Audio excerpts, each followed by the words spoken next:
Greetings of the day, students. So we are moving ahead with our discussion of chapter operators and precedence. We have reached at assignment operator. In last lecture, we discussed three operators: arithmetic, relational, and logical operators. Okay, so moving forward with our discussion. Assignment operator की sign क्या होती है? Equal to. ठीक है, basic assignment operator सबको पता है कि हम लेफ्ट हैंड साइड पे क्या लिखते हैं, वेरिएबल का नाम लिखते हैं, और राइट हैंड साइड पे हम उसकी वैल्यू लिखते हैं. जैसे कि if I just switch to code blocks, यहाँ पे मेरे पास कौन सा असाइनमेंट ऑपरेटर है? Just second here. This program is commented, but मुझे पता है कि integer a is equals to 10 लिख रहा हूँ, तो ए है वो वेरिएबल नेम है, 10 है वो उसकी वैल्यू है, इज इक्वल्स टू वो असाइनमेंट ऑपरेटर है. ठीक है, तो हम ए को 10 वैल्यू असाइन करते हैं. As simple as that.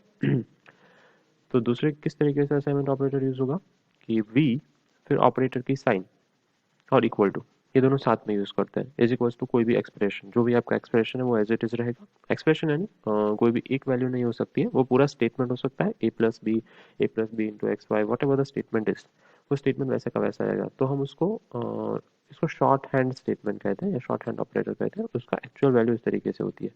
तो हम v operator is equals to expression ऐसा लिखा हो, तब हम ऑपरेटर को यहाँ पे ले लेंगे राइट हैंड साइड पे, एक्सप्रेस इक्वल टू साइन को लेफ्ट हैंड साइड पे ले लेंगे और बीच में वापस वी रख देंगे. वो उसका इक्विवेलेंट होगा. ठीक है, एग्जांपल देखते हैं, आपको समझ में आ जाएगा. जैसे कि x plus equal to y plus one है. ये एग्जांपल की बात कर रहे हैं. ठीक है, तब हम क्या करेंगे, प्लस साइन को राइट हैंड साइड में ले लेंगे, इक्वल टू साइन को लेफ्ट हैंड साइड में ले लेंगे, और बीच में हम वापस ऑपरेंड रख देंगे. देखिए x, so x is equal to x plus y plus one. इसको शॉर्ट में लिखना है, ये है वो लॉन्ग स्टेटमेंट है या एक्चुअल स्टेटमेंट जो इक्विवेलेंट है, जो कंप्यूटर समझता है. अगर हमें उसको शॉर्ट में लिखना है तो हम उसे इस तरीके से लिख सकते हैं कि x plus equal to y plus one. Plus equal to का मतलब क्या होता है? X is equal to x plus that expression. ठीक है, सो ये स्टेटमेंट लिखा होगा प्रोग्रामिंग में, उसका इक्विवेलेंट नीचे वाला स्टेटमेंट जो आपको समझाया गया है वो होगा. एक्चुअल में यूजफुल कब होता है? जब बड़ी बड़ी टर्म्स होते हैं इस तरीके से, that this is the term x of 5 into j minus two is equal to x of 5 into j minus two plus delta minus one into four. ये बहुत बड़ी टर्म है, तो बार बार ऐसा नहीं लिखना है हमें. ऑपरेंड को, फर्स्ट ऑपरेंड को टू टाइम्स हमें मेंशन नहीं करना हो, तो हम क्या करते हैं, plus equal to sign use करते हैं या operand and equal to sign use करते हैं. उसका सिंपल मीनिंग क्या होता है कि operand is equal to operand plus something या operand into I mean operation, whatever the operation is. Example simple कौन से हैं? A is equal to A plus one है, तो उसको कैसे लिखेंगे? A plus equal to one. एकदम सिंपल. ए माइनस वन को A minus equal to one. ठीक है, A is equal to A into something, तो A into equal to M plus N. Right, expression change नहीं कर रहे हैं, right hand side में जो एक्सप्रेशन है वो सेम ही रख रहे हैं. हम बस क्या कर रहे हैं, ऑपरेंड जो रिपीट हो रहा है, जो फर्स्ट ऑपरेंड है ए, वो रिपीट हो रहा है. अगर इक्वल टू साइन के बाद तुरंत रिपीट हो रहा है, तो हम उसको हटा के जो ऑपरेशन की साइन है ये वाली, उसको हम इक्वल टू के लेफ्ट हैंड साइड में ले सकते हैं. ठीक है, तो वो हमारा क्या हो जाएगा, शॉर्ट हैंड ऑपरेंड. ठीक है, short hand assignment operator. a is equals to a divided by m plus n, then we can write it as a divided by is equals to m plus n. ठीक है, this is very common. इसका example समझना है तो यहाँ पे आ जाते हैं. हमने अभी अभी एग्जांपल किया था हमारे लास्ट वीडियो लेक्चर में कि मंथ अगर हमें डिसाइड करना है कि कितने मंथ और कितने डेज हैं, हम डेज को आई मीन सेपरेट कर रहे हैं, तो days is equal to days modulo 30 है. तो हम उसको शॉर्ट हैंड ऑपरेटर असाइनमेंट में कैसे लिख सकते हैं? इस तरीके से कि days operation operator is equal to 30. This is equivalent to, उसका इक्विवेलेंट में कमेंट में लिख रहा हूँ, days equal to days modulo 30. Okay, ये उसका इक्विवेलेंट स्टेटमेंट है जो यहाँ पे मैंने कमेंट में लिखा हुआ है. पर हम उसको ऐसा भी लिख सकते हैं and it will obviously give us a correct answer whatever we were getting last time. Like I'm writing it as 88. So if I write 88, 2 months and 28 days, 32 are 60 and 28 days extra. ठीक है, सो इस तरीके से हम उसको use कर सकते हैं. So that was short hand assignment operator. काफ़ी जगह पे आप देखेंगे, अगर आप प्रोग्राम में कभी भी देखें तो आपको कंफ्यूज नहीं होना है. That is an assignment operator only, but उसको शॉर्ट हैंड करके लिखा गया है. Fine. Now talking about increment and decrement operators. ठीक है, we have already seen this, we have used this numerous times in for loop, right? कि plus plus किसके लिए यूज़ होता है? वन ऐड करने के लिए यूज़ होता है. और माइनस माइनस किसके लिए यूज़ होता है? वन सब्ट्रैक्ट करने के लिए यूज़ होता है. बहुत यूजफुल ऑपरेटर है. पाइथन और आर जैसे लैंग्वेजेस में भी ये नहीं है. ठीक है, C C plus plus and Java have increment and decrement operators, but Python and R doesn't have. So plus plus count और काउंट प्लस प्लस दो तरीके से इसको लिखा जाता है, दोनों का काम एक ही है, काउंट वेरिएबल की वैल्यू को एक बढ़ाना यानी कि +1 करना, और उनका पर्सपेक्टिव अलग है।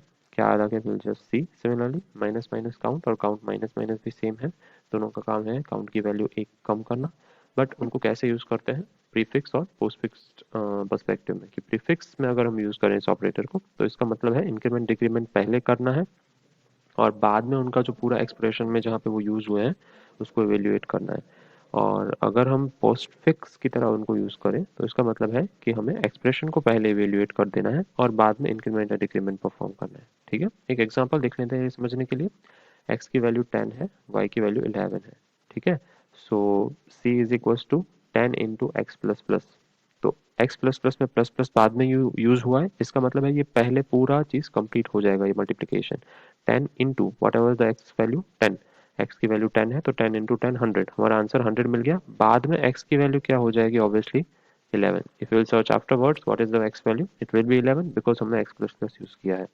और सिमिलरली y की वैल्यू 11 है तो 10 इंटू प्लस प्लस वाई, पहले प्लस प्लस किया गया है, इसका मतलब है इंक्रीमेंट डिक्रीमेंट पहले करना है। तो 11 में से हमें वैल्यू क्या मिल रही है यहाँ पे, जैसे कि आप देख रहे हैं 12, हम 12 वैल्यू यूज कर रहे हैं और 10 इंटू 12 क्या हो रहा है, आंसर 120 हो रहा है। ठीक है, बाद में 11 की भी वैल्यू क्या, सॉरी y की भी वैल्यू क्या हो जाएगी 12, x की वैल्यू भी प्लस प्लस हुई, y की वैल्यू भी प्लस प्लस हुई। डिफरेंस क्या था कि हमने स्टेटमेंट लिखा था c is equals to 10 into x plus plus. ठीक है, इसमें पहले पूरा स्टेटमेंट एग्जीक्यूट हो गया x की पुरानी वैल्यू के साथ और बाद में प्लस x की वैल्यू को एक इंक्रीमेंट किया गया।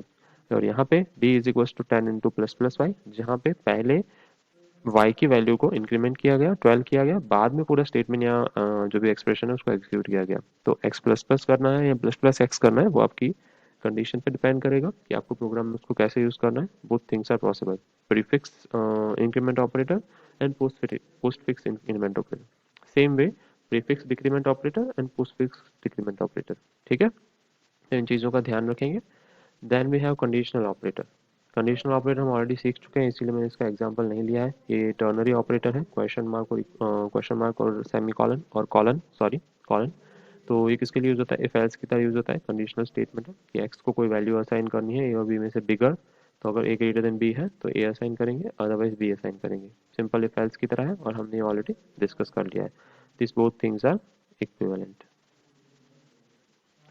Then we have bitwise operator. ठीक है, अगर हमें डेटा को बिट लेवल पे मैनिपुलेट करना है, बिट लेवल का मतलब होता है जीरोज एंड वंस। ओके, तो जीरोज एंड वंस कहाँ होते हैं, ऑब्वियसली बाइनरी में होते हैं, तो that is zeros and ones. Fine, so अगर हम बाइनरी वैल्यूज की बात करें तो आपको बाइनरी लैंग्वेज आना जरूरी है, कोई भी नंबर को बाइनरी में कैसे कन्वर्ट करते हैं आपको पता होना चाहिए।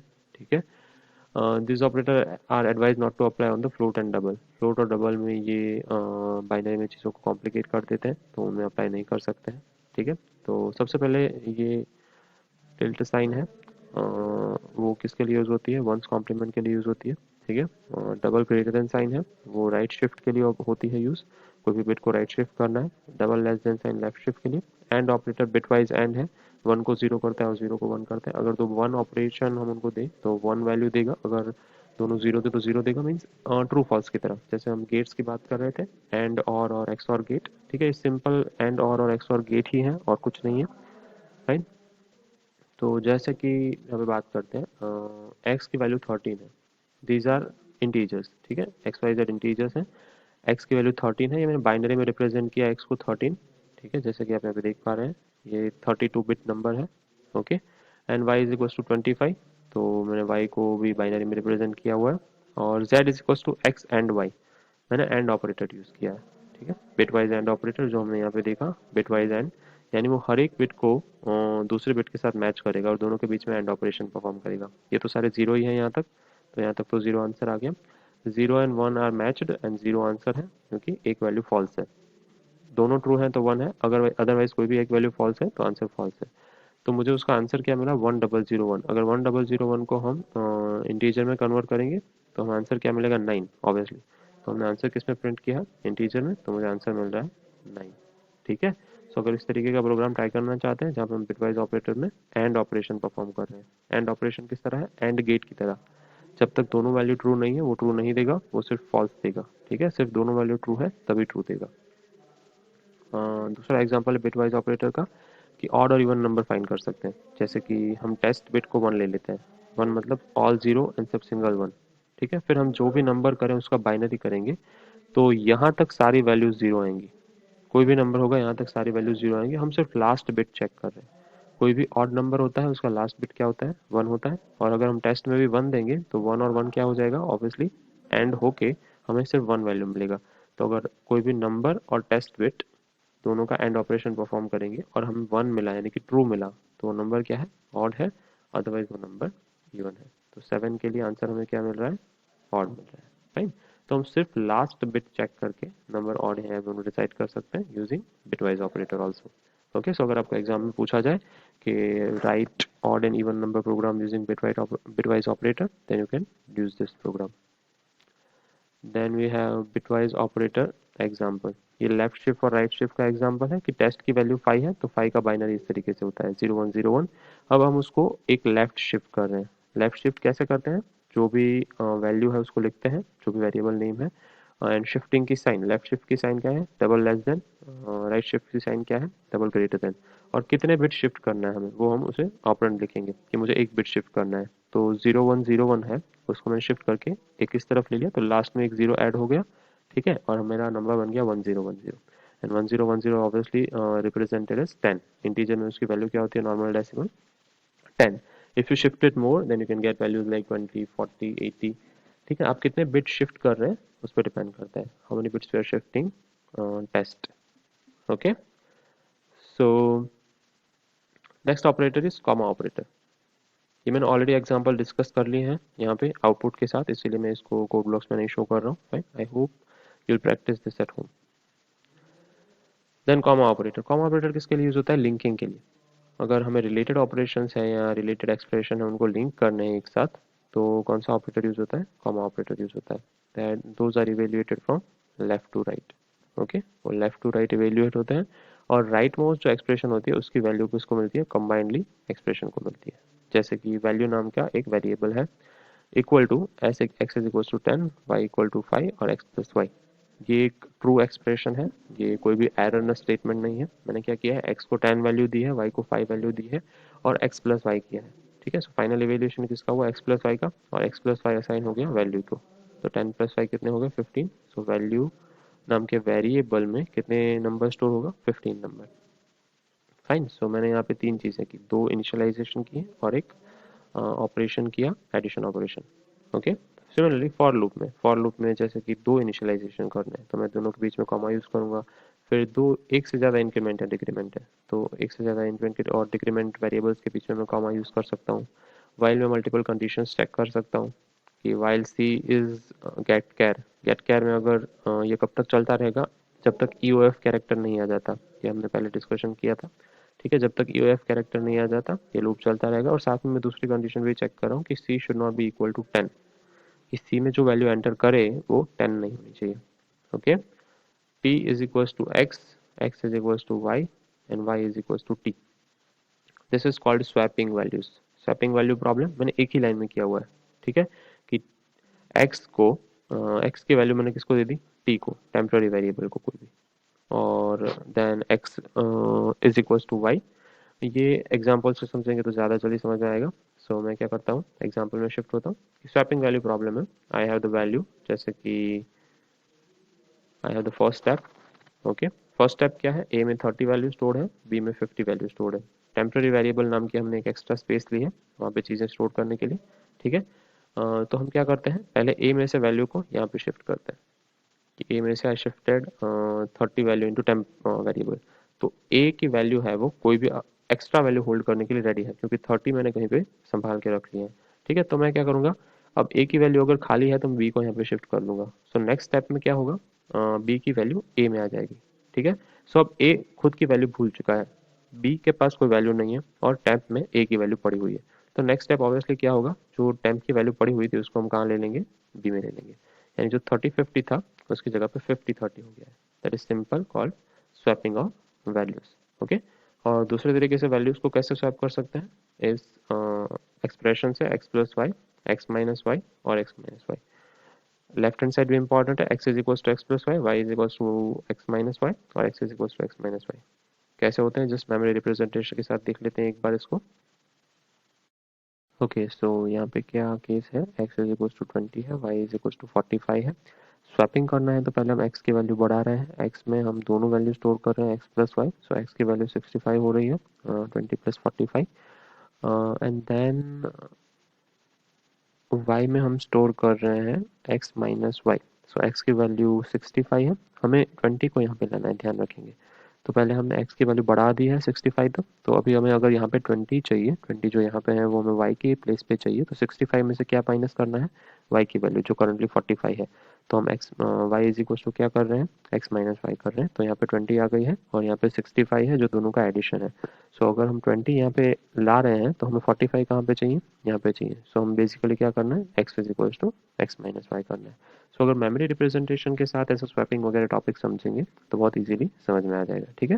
सो जो 20 था उसको हमने 65 किया, दोनों का एडिशन यहाँ पे स्टोर किया, तो 65 और 45 बचा। मैं एक बार रिपीट कर देता हूँ, 20 हमें y की प्लेस पे चाहिए, तो मैंने क्या किया, दोनों के एडिशन में से y की जो करंट वैल्यू है 45 उसको माइनस कर दिया, तो यहाँ पे 20 हो गया, यहाँ पे 65 हो गया। अभी x को चाहिए 40 वैल्यू y की वैल्यू 45, तो 65 में से मैं क्या करूंगा, जो करंट वैल्यू है y की वो माइनस कर दूंगा, तो मुझे 45 मिल जाएंगे, जो कि वो इनिशियल y की वैल्यू थी, ठीक है। सो 45 20 स्वैप हो चुके हैं।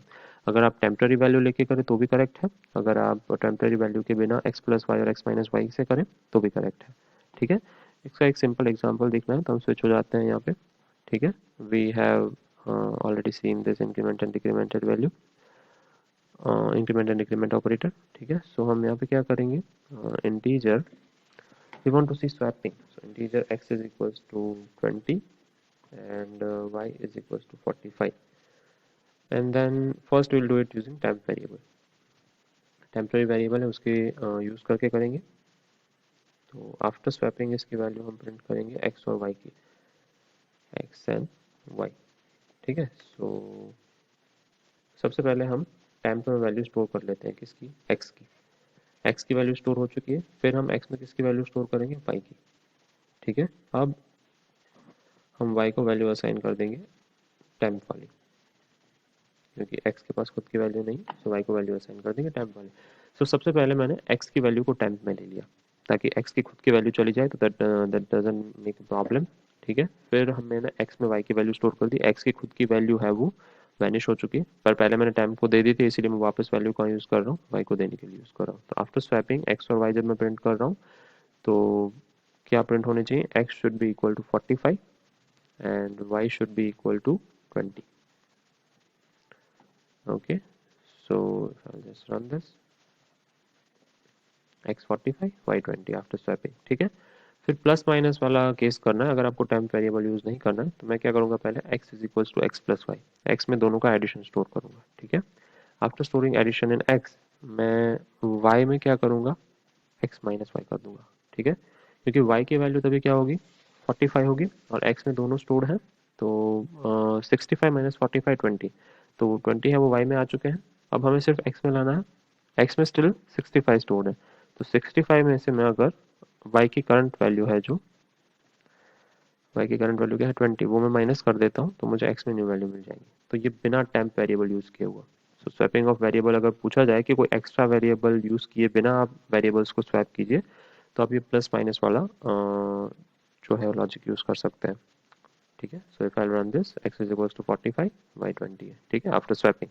स्वैपिंग से पहले 20 45 था, फिर 45 20 हो गया है, right. So both technique are correct.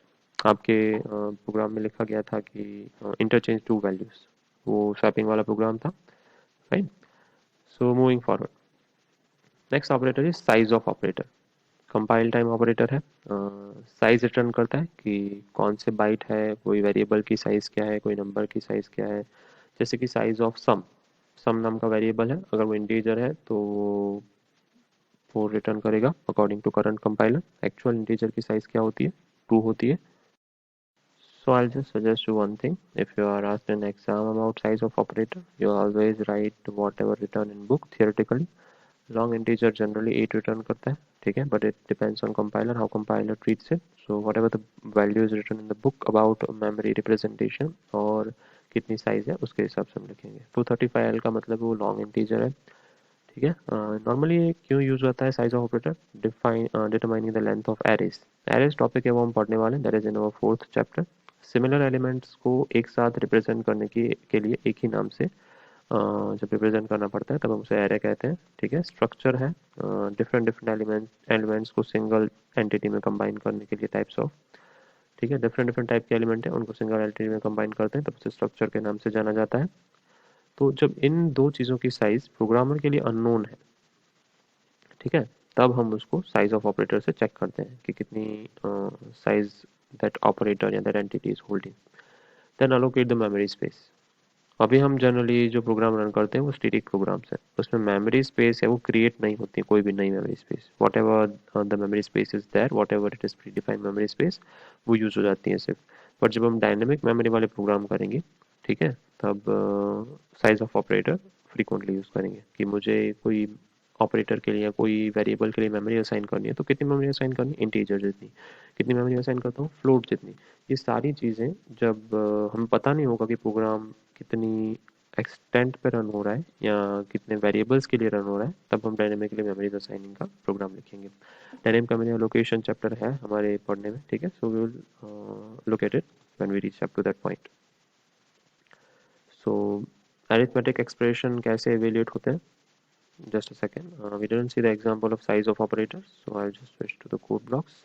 ठीक है। ये हमारा पहले वाला एग्जांपल था, उसमें कुछ चेंजेस करके हम देख लेते हैं।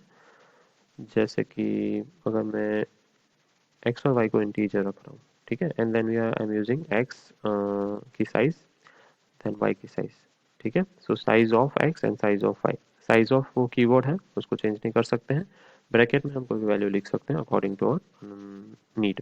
तो ये दो इंटीजर्स हैं, तो size of x and size of Y.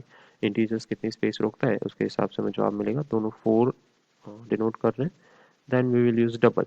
जैसे कि डबल वेरिएबल है, उसकी साइज है वो जनरली इंटीजर से 2 टाइम्स होती है। तो it will show 8, x is needing the space 8, y also need the space 8 bytes. Okay, it is in bytes. And then we finally will see character को generally बहुत कम 1 space चाहिए होती है, probably in older compilers. Here we will be using 2 maybe. No, it is using 1 only, जैसा कि आप देख रहे हैं। ठीक है। सो मैं ये प्रिडिक्ट नहीं कर सकता, जनरली 1 वैल्यू बहुत पुराना कंपाइलर यूज करता था कैरेक्टर की। अभी के नए कंपाइलर्स 2 वैल्यू यूज करते हैं, but still it is showing me value 1 because of may be GNU GCC compiler. ठीक है। It is totally compiler dependent.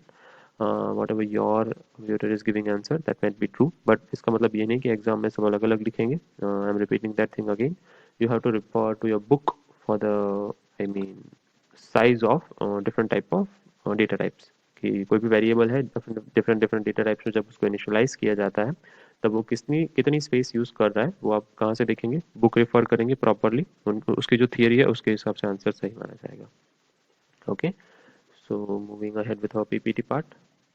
Arithmetic expression कैसे एवेल्यूट होते हैं? बॉड मास फॉलो होता है। ठीक है।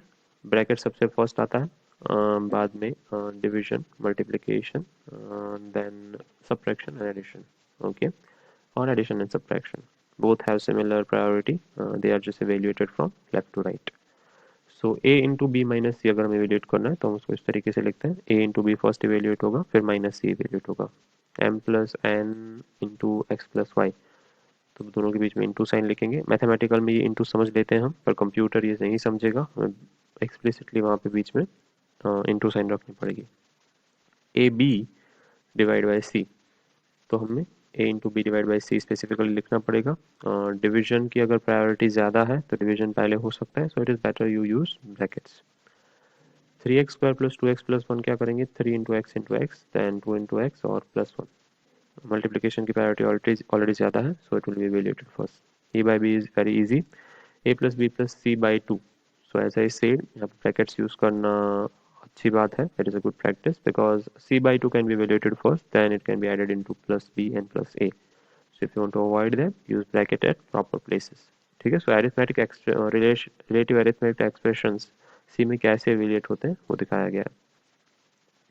प्रेसिडेंस की बात करते हैं, जैसे कि ये एक एक्सप्रेशन है, this is called an expression क्योंकि इसमें ऑपरेटर्स यूज हो रहे हैं। कोई भी नंबर्स या वेरिएबल्स जो जब भी ऑपरेटर के साथ लिखे गए हों तो उसे एक्सप्रेशन कहते हैं।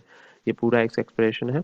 सबसे पहले इस पूरे एक्सप्रेशन में क्या इवेल्युएट होगा, बॉडमास रूल की तरह डिवीजन पहले होगा, ठीक है। सो 200 डिवाइड बाई 10 दैट इज 20। सो सबसे पहले 20 इवेल्यूट होकर हमारे पास आ जाएगा। बाद में मल्टीप्लिकेशन इवेल्यूट होगा, 3 into 10 30, then we will be having 30 with us. 3 और 10 दोनों को इवेल्यूट करके यहाँ पे 3 और 10 की जगह 30 आ जाएंगे। 20 माइनस 30 प्लस 100। सो हमारा अब इक्वेशन क्या है, 20 प्लस 100 प्लस 20 माइनस 30, ये हमारी इक्वेशन है। बाद में हम लेफ्ट टू राइट जाएंगे, पहले प्लस और माइनस की जो प्रेसिडेंस है वो सेम है, तो हम लेफ्ट टू राइट जाएंगे। तो 100 प्लस 20 पहले होंगे, 120 and then minus 30, so will be getting answer 90। ठीक है, सो ये इवेल्युएशन है बेस्ड ऑन प्रेसिडेंस। ठीक है, किसका इंपॉर्टेंस ज़्यादा है। Precedence means simple priority. ठीक है, प्रेसिडेंस को क्या कहते हैं, प्रायोरिटी। ये पूरे ऑपरेटर्स का प्रेसिडेंस है।